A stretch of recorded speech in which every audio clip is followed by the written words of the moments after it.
Gen Z పోరాటం దేశమంతా ఒక ఊపులో కనపడతా ఉంది కదా. నీట్ పేపర్ లీకేజ్ సక్సెస్ తర్వాత పార్లమెంట్ ముట్టడి E20 అని మాట్లాడుతున్నారు. తెలుగు రాష్ట్రాల్లో మొత్తం ఒక డిఫరెంట్ సిచ్యువేషన్ చూస్తా ఉన్నాం కదా. అడపాదడప తెలంగాణలో జెన్జీ వైబ్ కనపడతా ఉన్నా కానీ ఏపీలో అయితే అసలు స్టడీస్ అప్పుడు లేదు కదా. దీనికి కారణం ఏంటో తెలుసా? తెలిస్తే ఆశ్చర్యపోతారా, ఆలోచనలో పడతారా? చూద్దాం, మాట్లాడదాం. ఆ తర్వాత అసలు నాయకులు జెన్జీ విషయంలో చేస్తున్న ప్రకటనలు ఆలోచన గల వాళ్ళకి, రాజకీయాల్ని తెలివితో అర్థం చేసుకోగలిగిన వాళ్ళకి ఏం మెసేజ్ ఇస్తున్నాయి కూడా మనం మాట్లాడదాం. రెండు విషయాలు. ఒకటి, తెలుగు రాష్ట్రాల్లో జెన్జీ వైబ్ అంతగా లేకపోవడానికి కారణం ఏంటి? రెండోది, జెన్జీ అడ్వాంటేజ్ కోసం రాజకీయ నాయకులు ఎలాంటి ప్రకటనలు చేస్తున్నారు? ఈ రెండు మాట్లాడతాం. మాట్లాడితే మనం ఎక్కడున్నామో, అసలు అక్కడ ఉండడానికి కారకులు ఎవరో అర్థమవుతుంది.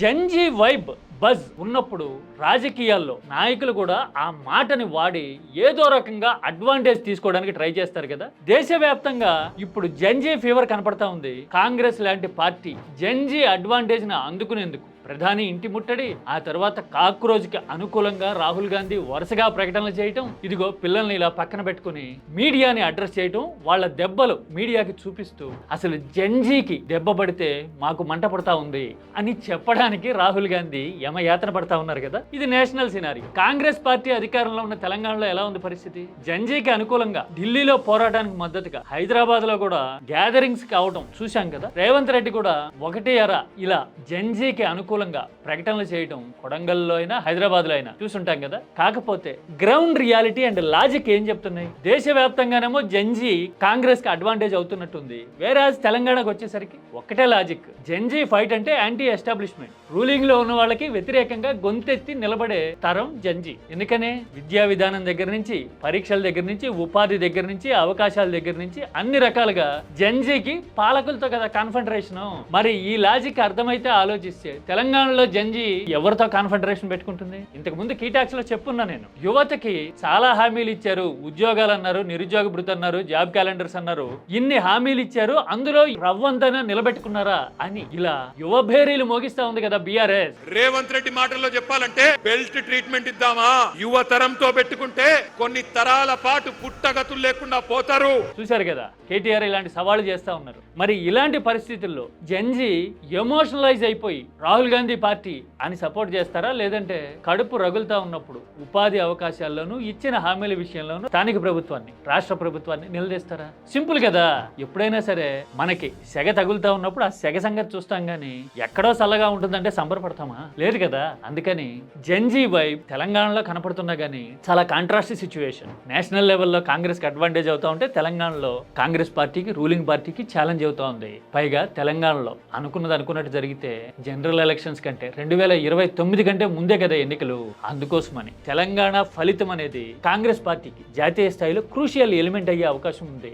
ఆ రకంగా చూసిన యువత కదలిక, ఆలోచన, పోరాటం అనేది కాంగ్రెస్ మీద తెలంగాణలో నెగిటివ్ ఇంపాక్ట్ చూపించే అవకాశాలే ఎక్కువ. జనరల్ ఎలక్షన్స్ ముందు రూలింగ్ లో ఉన్న ఏ రాష్ట్రంలో ఎదురు దెబ్బతిన్నా గానీ, కర్ణాటక కావచ్చు, తెలంగాణ కావచ్చు, ఇలా ఏ రాష్ట్రంలో ఎదురు దెబ్బతిన్నా గానీ కాంగ్రెస్ కి సెట్ బ్యాక్ అయ్యే అవకాశాలు ఉన్నాయి కదా. అందుకోసమే జెన్జీ వైబ్ అడ్వాంటేజ్ తెలంగాణలో అయితే బీఆర్ఎస్ వైపే మొగ్గుతా ఉంది అని లాజికల్ గా ఆలోచించే వాళ్ళు ఒప్పుకొని తీరాల్సిన పరిస్థితి. ఇక ఏపీలో రాజకీయం మహా చిత్రంగా ఉంటుంది కదా. అసలు 76 ఏళ్ల చంద్రబాబు తానే జెన్జీ అన్నారు కదా. నేనే అందరికంటే పెద్ద జెన్జీని ఎప్పుడో రెవల్యూషన్ గా ఆలోచిస్తాను. చూశారు కదా. ఎందుకంటే జెన్జీ అనే వర్డ్ ట్రెండింగ్ క్యాచ్ అప్ అవుతా ఉంది అందరికి. అందుకోసం ట్రెండ్ అవుతున్న వర్డ్ ని పట్టుకుంటే మనం కూడా ట్రెండ్ లో ఉంటాం కదా. Simple formula since ages. అందుకోసమే చంద్రబాబు సింపుల్ గా ఆలోచనల్లో తానే జెన్జీ అని చెప్పడానికి ఏం మొహమాట పడలా. జెన్జీ కూడా ఆశ్చర్యపోయి చూడాల్సిందే. అంతే కదా. జెన్జీ అనే పదానికి అంత వైబ్రేషన్ ఉంది కాబట్టి ఆయన వాడేశారు. మరి జెన్జీ ఆందోళన పార్లమెంట్ ని తాకింది,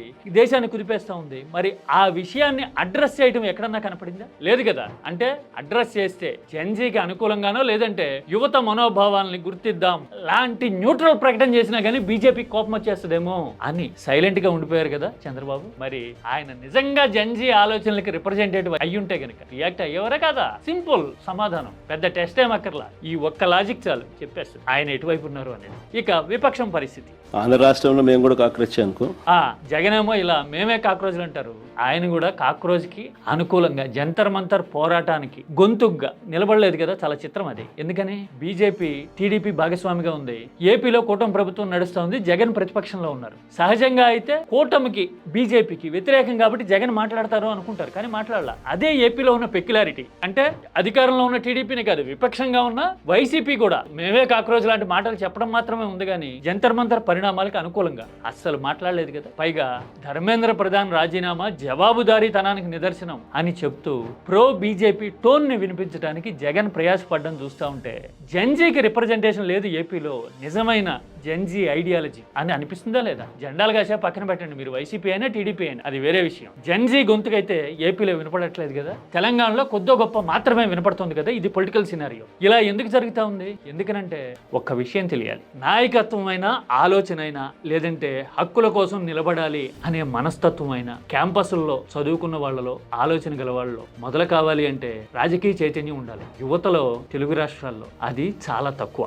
ఉన్నా గానీ పార్టీల లైన్స్ మీద విడిపోయి, ఏపీలో అయితే కులాల వారీగా, తెలంగాణలో అయితే పార్టీల వారీగా విడిపోయి సంఘర్షించుకోవటం, కొట్లాడుకోవటం, ఆన్లైన్ వార్స్ చేసుకోవటం మాత్రమే ఉంటుంది. ఇంకా ఏ మాత్రం టైము ఓపిక మిగిలినా కానీ సినిమాలు, ఫ్యాన్ వార్స్. ఆ హీరో అంత పొడుగు అంటే ఈ హీరో ఇంత అని చెప్పడానికి, తిట్టుకోవడానికి, వీళ్ళేదో వాళ్ళ సైన్యం అయినట్టుగా కొట్లాడుకోవడానికి యువత ముందుకు వస్తారు తప్పితే అవకాశాల పరిస్థితి ఏంటి, ఉద్యోగాల సంగతి ఏంటి, హామీల మాట ఏంటి, నిరుద్యోగ భృతులు రెండు పట్ల ఏమైనాయి అని అడిగేందుకు ఎప్పుడు దృష్టి పెట్టడం ఉండదు చూసారా. ఎందుకంటే యువత కులాల వారీగాను, పార్టీల జెండాల వారీగాను ఎక్కడికక్కడ సర్దేస్తారు పార్టీలు. ఇలా సర్దడానికి మూల కారణం డీప్కి వెళ్తే ఇంకేం అర్థమవుతుంది? మన క్యాంపస్ల్లో విద్యార్థి సంఘాల ఎన్నికలు బ్యాన్ అయిపోయినాయి. అలా ఎవరి టైంలో అయినా అయి ఉండొచ్చు, కానీ అసలు క్యాంపస్ల్లో ఎన్నికలే జరగకూడదు అని దీర్ఘకాలిక నిర్ణయం తీసుకున్న ఘనత మాత్రం ఎవరికి చెందుతుంది? సమాధానం చాలా మందికి తట్టుంటుంది. క్యాంపస్ల నుంచి, విద్యార్థి సంఘాల నుంచి రాజకీయాల్లోకి వచ్చి 30 ఏళ్ళు కూడా రాక మునిపై ఎమ్మెల్యేలై కీలక స్థానాల వరకు వెళ్ళిన వాళ్లే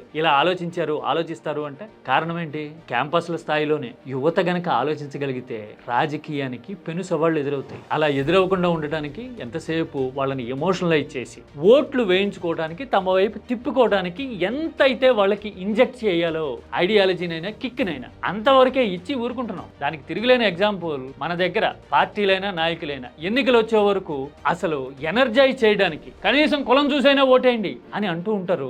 ఎన్నికలైన తర్వాత కులాలు మాట్లాడకూడదని చెప్తుంటారు కదా. అదే తిరుగులేని ఉదాహరణ. యువతని ఎంతవరకు యూజ్ చేసుకోవాలో అంతవరకు యూజ్ చేసుకుని ఆ తర్వాత మాత్రం మనకి నచ్చినట్టుగా వాళ్ళని టర్న్ చేసేసుకోవాలి అనుకునే తత్వాలు మన దగ్గర ఎక్కువ. ఎందుకంటే రాజకీయ అవగాహన అంతంత మాత్రం, ఒకవేళ కొద్దో గొప్ప అవగాహన ఉన్నా కానీ అవకాశాలు రావు. ఎందుకని? బై అండ్ లార్జ్ రెండు తెలుగు రాష్ట్రాల్లో చూడండి, గెలిచిన వాళ్ళలో ఫస్ట్ టైమర్స్ లో 60% వారసులు అయి ఉంటారు, లేదంటే ఫైనాన్షియల్ గా సాలిడ్ బ్యాక్గ్రౌండ్ ఉన్న వాళ్ళు అయి ఉంటారు. ఈ రెండే ఉంటారు చూడండి. అంటే పలానా ఆయన కొడుకో మనవడో అయితే గనక పార్టీలు టికెట్లు ఇస్తాయి, లేదంటే గనక సౌండ్ పార్టీ అయితే మాత్రమే ఇస్తాయి. ఫ్రమ్ నోవేర్ బాగా పనిచేశారనో లేదంటే యువత కోసం నిలబడతారనో సీట్ ఇచ్చి గెలిపించిన సందర్భాలు అతి తక్కువ. దట్టు ఓపెన్ కేటగిరీ సీట్స్ లో. నిజమా కాదా? అంటే మన దగ్గర నేరుగా సామాన్య యువతకి రాజకీయ పార్టీలు ప్రాధాన్యం ఇవ్వట్లా, ఫోకస్ చేయట్లా. ఎందుకంటే రాజకీయాలను డబ్బుమయం అవే పార్టీలు, నాయకత్వాలు చేసేసి ఉంటాయి. విద్యార్థి దశలో క్యాంపస్ల స్థాయిలో ఎన్నికల్ని బ్యాన్ చేసి రాజకీయాల మీద అవగాహన రాకుండా, రియాలిటీ తెలియకుండా మూత పెట్టేసి ఉంటారు వాళ్ళ మీద. బయటకు వచ్చిన తర్వాత కులమో పార్టీనో వాళ్ళ మైండ్ సెట్ కి, ఆలోచనలకి రుద్దేసి వాళ్ళని అనుకూలంగా వాడుకుంటూ ఉంటారు. అందుకోసమే చాలా మంది పిల్లగాళ్ళు సోషల్ మీడియాలో నిజానిజాలేంటో తెలుసుకోకుండా, తమ బతుకేంటో భవిష్యత్ ఏంటో, తమ జీవితాలతో చెలగాట మాడుతున్నది ఎవరో తెలుసుకోకుండా అలాంటి వాళ్ళ తరపునే ఎదుటోళ్ళని బూతులు తిడతా ఉంటారు. పాపం అలాంటి వాళ్ళని చూస్తే ఏదో సామెత గుర్తొస్తుంది. ఇది గొర్రె ఎవరన్నా నమ్ముతుందంటారు చూసారా, అలా గుర్తొస్తుంది. ఎందుకంటే వాళ్ళందరూ పలానా నాయకుడిది మన కులవనో, లేదంటే ఆ జెండా మోస్తే ఇలా ఉంటుందనో, లేదంటే బూతులు తిట్టే కామెంట్లు పెడితే ఆర్థికంగా కొద్దో గొప్ప పేమెంట్ ఏదో చేస్తున్నారనో ఇలా చేసేవాళ్ళు ఇప్పుడు ఎక్కువైపోయారు. అందుకోసమే తెలుగు రాష్ట్రాల్లో జెన్జీ అంటే వాస్తవాలు తెలియట్లా, ఆ వైబ్రేషన్ ఏంటో అర్థం కావట్లా. 75-76 ఏళ్ల వాళ్ళు కూడా మేమే జెన్జీ అని క్లెయిమ్ చేసుకునే పెక్యులారిటీ ఉన్న ప్రాంతాలు, రాష్ట్రాలు మన రెండు తెలుగు రాష్ట్రాలు. అవునా కదా? నిష్పాక్షికంగా ఆలోచించగలిగితే, నిజానిజాలు మీకు అర్థమైతే కామెంట్ సబ్జెక్ట్ ఓరియంటెడ్గా పార్లమెంటరీ లాంగ్వేజ్లో చేయండి. This is key talks.